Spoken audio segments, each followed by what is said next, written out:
Every day we change our minds. I don't want to go there to eat. Let's go to that place. I decided I don't want to paint the living room this color. Let's paint it that color. It can be pretty innocuous stuff. Sometimes our shifts can be more substantial. I've always voted for this political party or this candidate, but I think I'm going to give my support to that person. Other times, the changes can be downright monumental.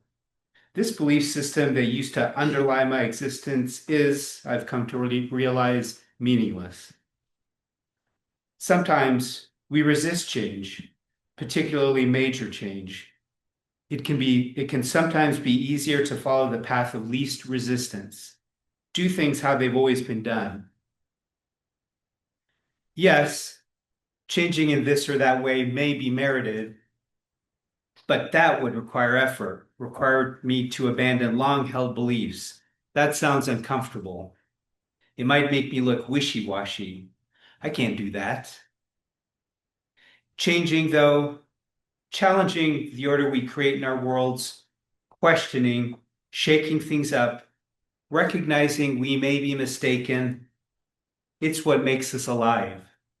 It can be scary, it can be unsettling, it can be a relief, it can be exhilarating.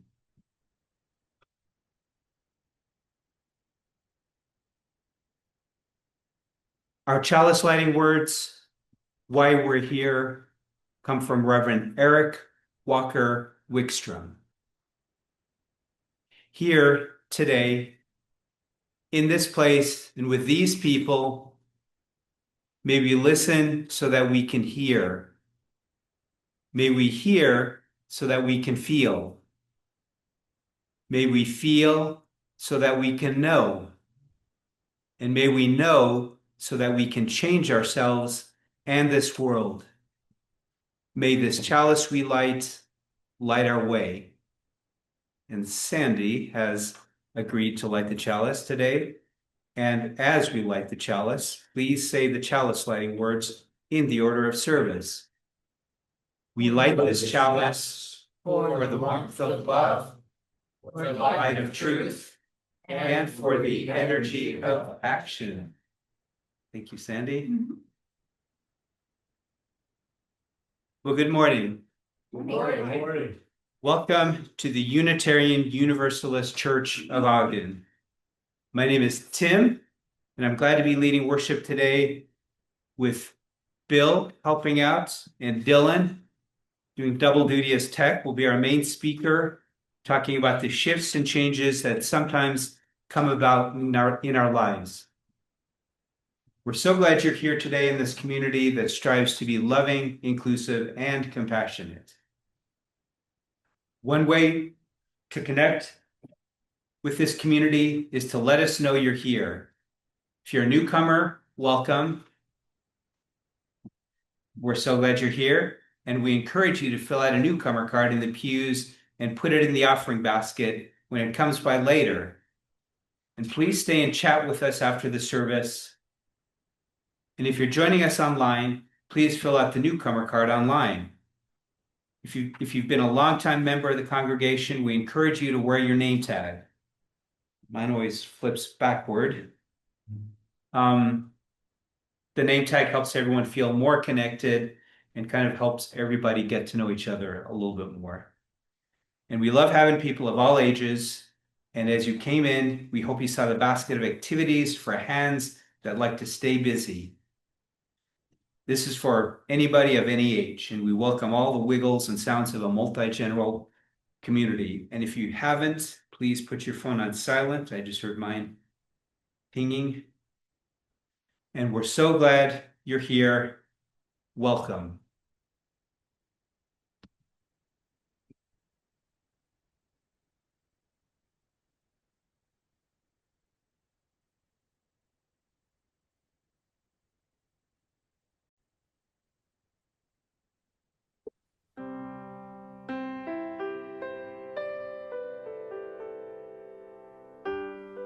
Greetings, beloveds.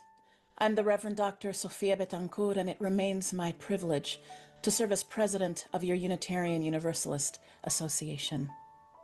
As we gather at the beginning of a new congregational year, we know that our shared ministries unfold in challenging and complex times.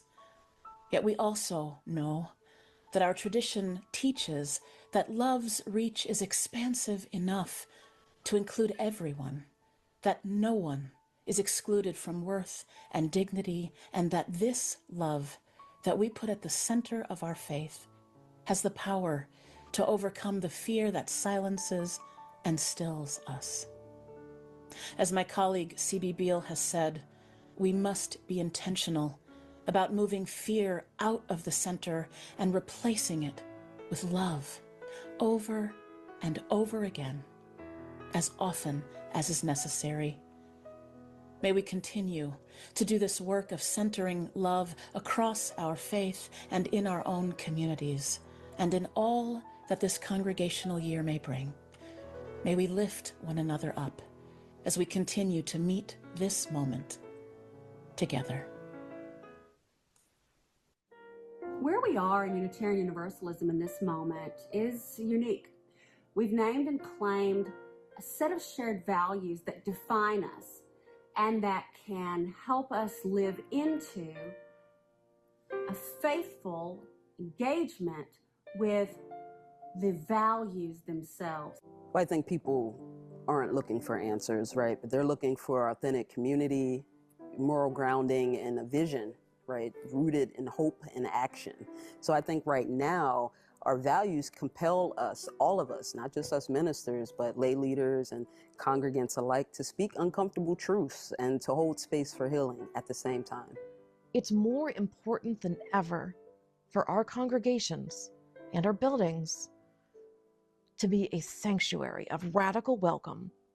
We need to be asking, what are your access needs? What do you need to be included here? Because we need each other. We need everyone. One of the ways we do that, I think, in congregations is creating communities of collective care, doubling down on our efforts to check in on one another. Sometimes that's cards and calls and meals, and sometimes it's much more than that, showing up for our partners in the community and those collective circles of care. And when you fall in love with our justice movements and the people who power them, I think we find that together we are stronger, we're larger, we're more generous, and more connected.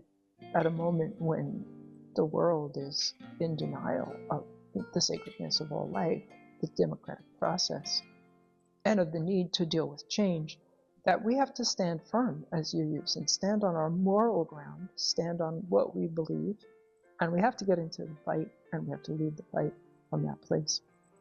I believe that one of our most pressing tasks as Unitarian Universalists is to claim religion loudly, boldly, unapologetically, in public, and join together with other liberal religions to tell a different story of faith from the one that white Christian nationalists are telling. They have spent decades twisting and perverting religion, poisoning people with a theology of scarcity and fear, all for the sake of building political power. It is essential for us to not cede religion to the far right. In big and small ways, we need to be continually asking ourselves, what is love calling me to do in this moment? What is love calling my congregation to do? And I really do believe that is our universalist core that says there's no one outside of the circle of love, and we're going to fight for every single one of us, because collective liberation is the vision that flows from the belief that love is at the center.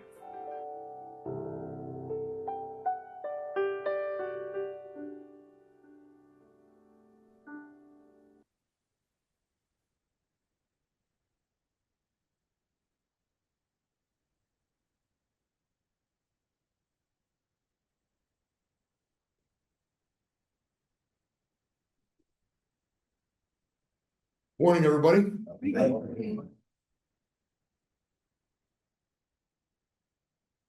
Yes, but assent to the governed is always conditional. Assent to the governed is always conditional, or should be. I began to set my own conditions in the 1970s as a college student. In those formative years, I was politically naive. I actually took people at their word, even politicians of all people. As a result, I voted for Richard Nixon, to the horror of my more progressive fraternity brothers. Things did not turn out well. Yes, but yes, I can get on board with some conservative principles, and at times I have voted for conservative candidates. But in all choices, I require trust, regardless of political affiliation, and I don't tolerate dishonesty. I tolerate differences of opinion, but not dishonesty. And so my assent is conditional. I left home to go to college in 1970, just after the Kent State massacre, in which students protesting the Vietnam War were killed on campus by National Guardsmen. A national draft lottery for military service had been implemented, and eligible college men were on edge. Debate about the war, its costs and consequences raged across the country.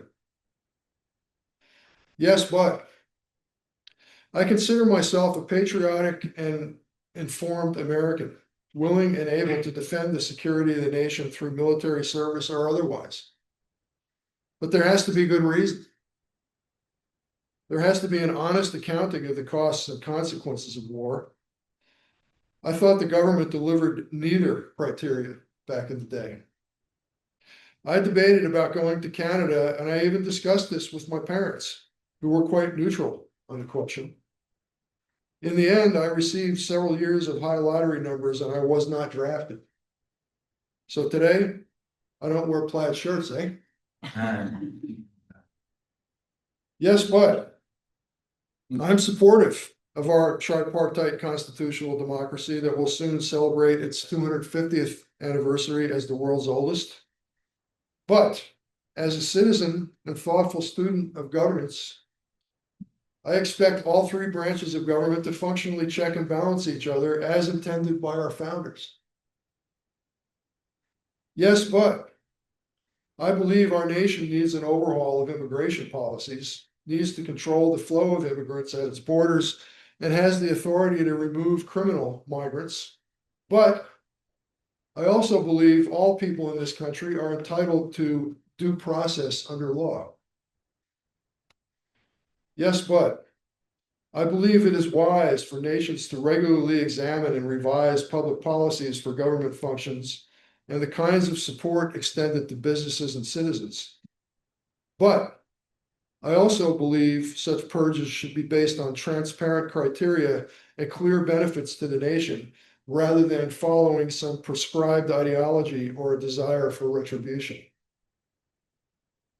Yes, but as a scientist, a citizen, and a student of our constitutional governance, I believe there is such a thing as objective truth, that it can be discerned and acted upon.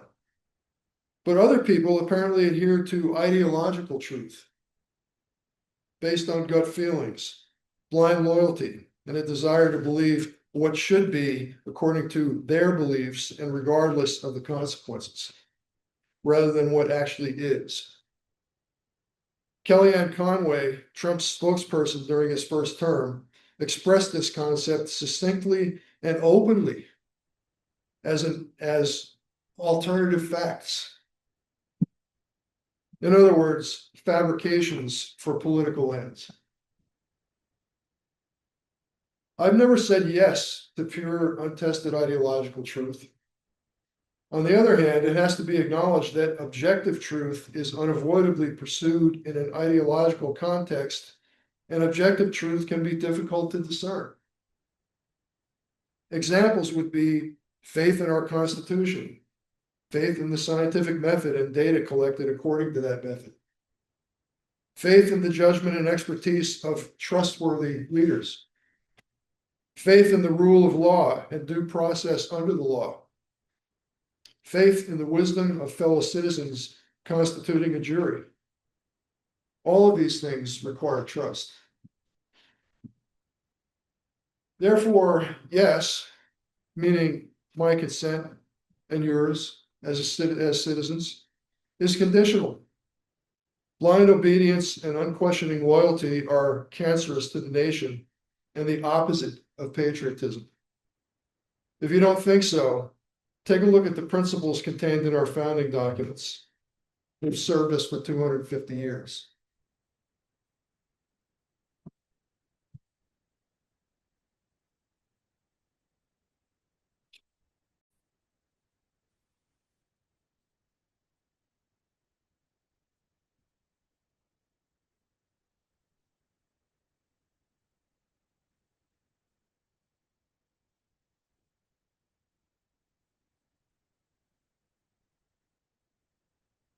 Thank you, Bill, and thank you, Tim, and thank you all for joining us here or online.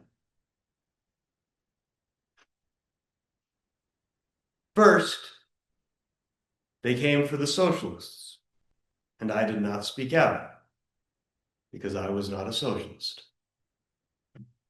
Then they came for the trade unionists, and I did not speak out because I was not a trade unionist. Then they came for the Jews, and I did not speak out because I was not a Jew. Then they came for me, and there was no one left to speak for me. It's a straightforward poem with a straightforward message, easy to remember and hard to dispute. It's broad and universal and has become so overused that it's a cliche.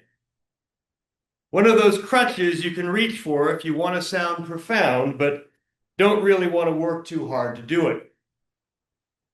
If it's recited at the beginning of a sermon, that's probably a bad sign that you're about to hear a platitude. So, why did I just read it? Well, because about a month ago, I read something more about this poem that made me rethink what it means. Martin Niemöller wrote this poem in 1946 after the Nazis had been defeated, the concentration camps liberated, and the full horrific extent of the Holocaust was beginning to be known and understood. Niemöller indicts himself for not defending socialists, trade unionists, and Jewish people because he was not a socialist, trade unionist, or a Jew. He failed to understand that all our fates are interconnected. He thought his privileged status would protect him. Then, when the Nazis came for him, it was too late. The message is clear. Fight the Nazis right away, even if you are not immediately threatened, because once you, as a privileged person, are, the Nazis have already won, and no one will be able to protect you. Now, this is not exactly wrong. Fighting Nazis right away is always a good idea. But as an account of Niemöller's own experience, it is misleading. Niemöller was not an indifferent, disengaged, apathetic observer motivated primarily by selfish myopia. He was, in fact, an active supporter of the Nazi cause precisely because he despised the socialists, the trade unionists, and the Jews. Most people don't know much about Niemöller beyond this poem. He was, however, a well-known public figure in Germany in the 20s and 30s. A World War I U-boat commander and war hero, he was ordained a Lutheran pastor in 1924 when he was 32 years old. Like many religious leaders and veterans in Germany at the time, Niemöller despised Weimar democracy and was an unabashed conservative nationalist. He voted for Nazi candidates in 1924, 1928, and 1933, and in his best-selling 1933 autobiography, From U-Boat to Pulpit, he cheered on Hitler's victory enthusiastically, referring to the Weimar Republic as, quote, years of darkness, and predicting that Hitler would bring about a national revival. So what happened? Well, soon after Hitler's takeover, Niemöller's support for Hitler began to turn to bitter opposition. The pastor's anti-Semitism was of the confessional sort. He was fine with discriminating against Jews who professed religious faith, but he objected to Hitler's biological or eugenic targeting of people with Jewish ancestors who had converted to his own Lutheranism. Niemöller, like many Protestant clergy, also opposed Hitler's efforts to subvert and gain control over the Protestant churches. It was fine for the Nazis to destroy and attack institutions with which he disagreed, but not the people and institutions that he personally cared about. You see, Niemöller was what historian Claudia Kuhns, in her book The Nazi Conscience, called a yes, but Nazi. He was someone who agreed with much of the Nazi program, even if he had some reservations about its more extreme positions. There were many others like him. But, unlike most yes, but Nazis, in Niemöller, the yes lost out to the but. You see, maintaining a stance of yes, but requires the maintenance of a mental state identified by 1950s psychologists as cognitive dissonance.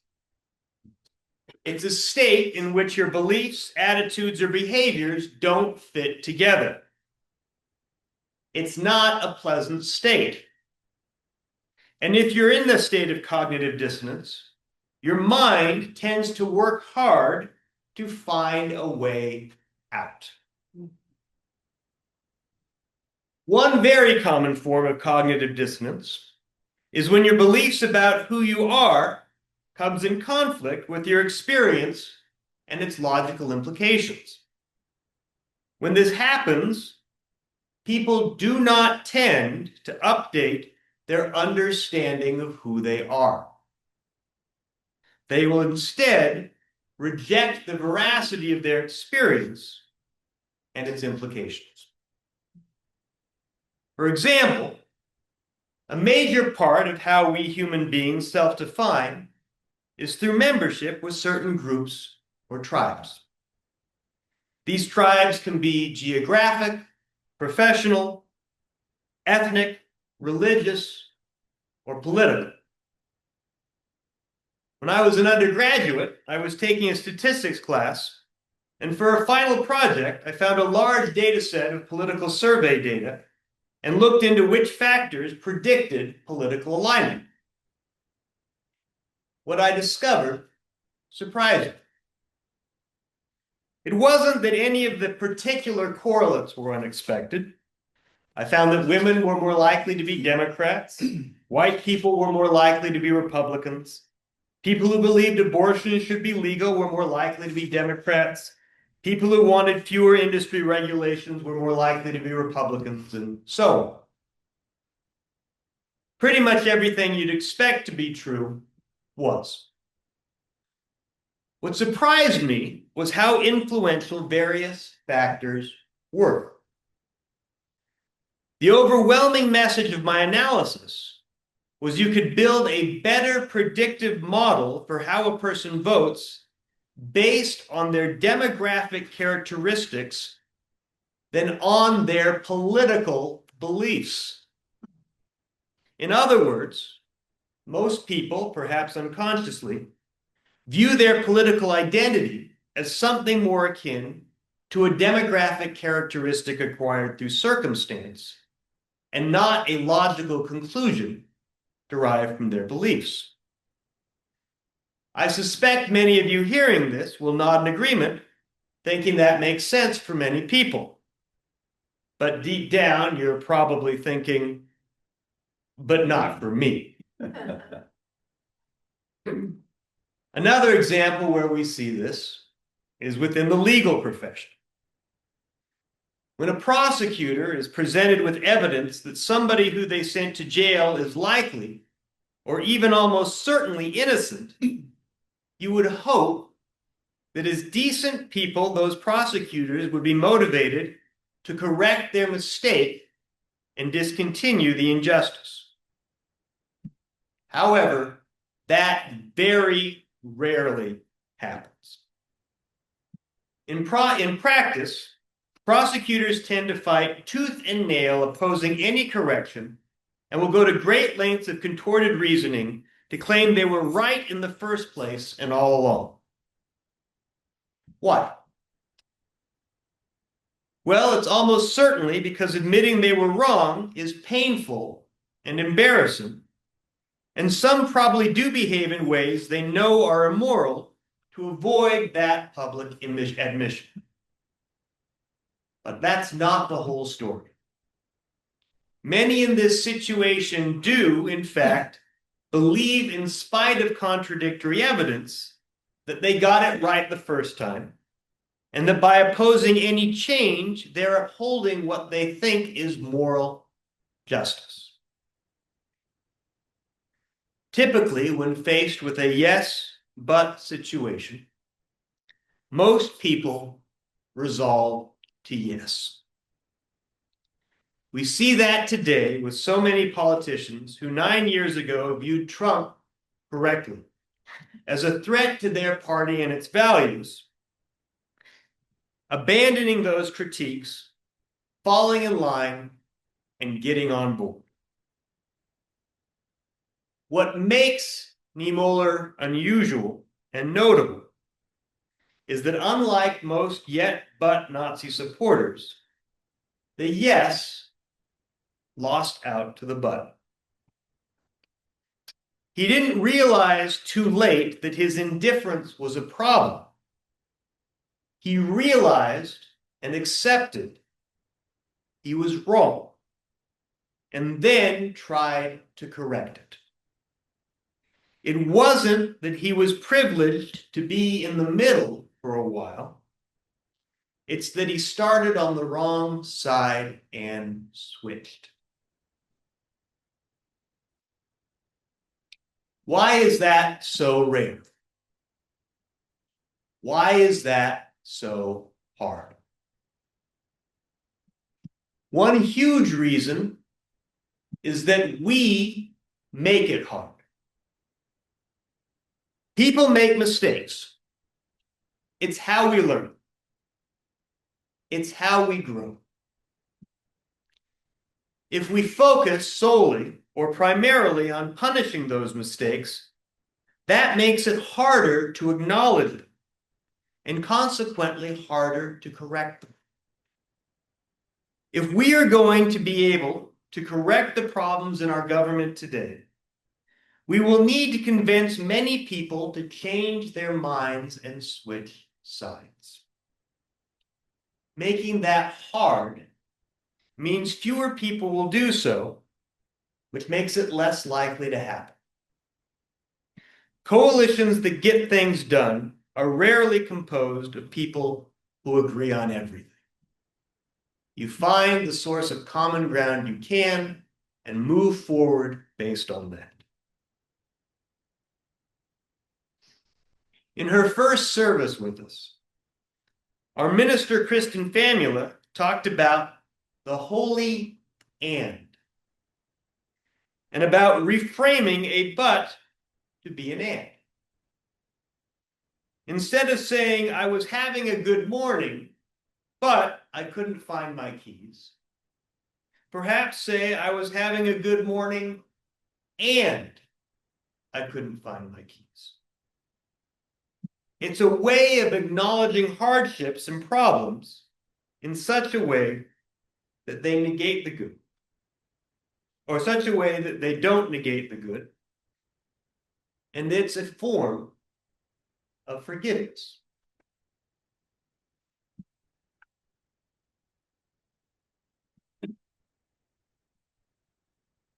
So this is the important thing I hope you take away from what I'm saying here today. I don't think most of us here today are wrong. Perhaps we are, and I'm sure we're all individually wrong about many things. But I don't think we're wrong in a way analogous to how the supporters of the Nazis were.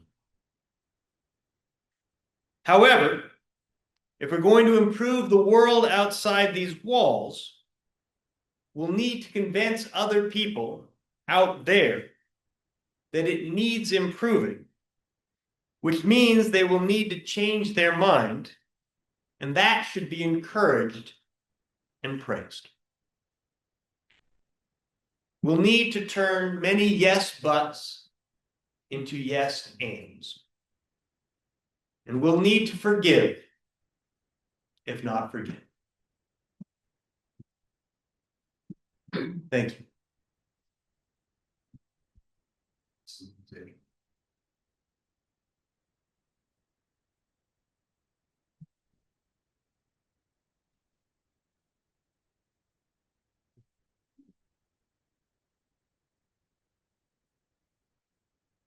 Our offering is a practice of gratitude for this community filled with care and courage, love and resistance. We commit to keeping this community resourced for the ministries ahead, both in our walls and beyond. The offering we collect each week supports us in being the community that can best respond to the needs of these times. And as we collect our offering today, we remember our interconnectedness and interdependence, and we generously offer our care with hopes to support all through these times. And if I could get a couple of volunteers. Bill, thank you. Dharma, Cindy, I'm gonna fight over it. No. Dharma, okay. I'm sure.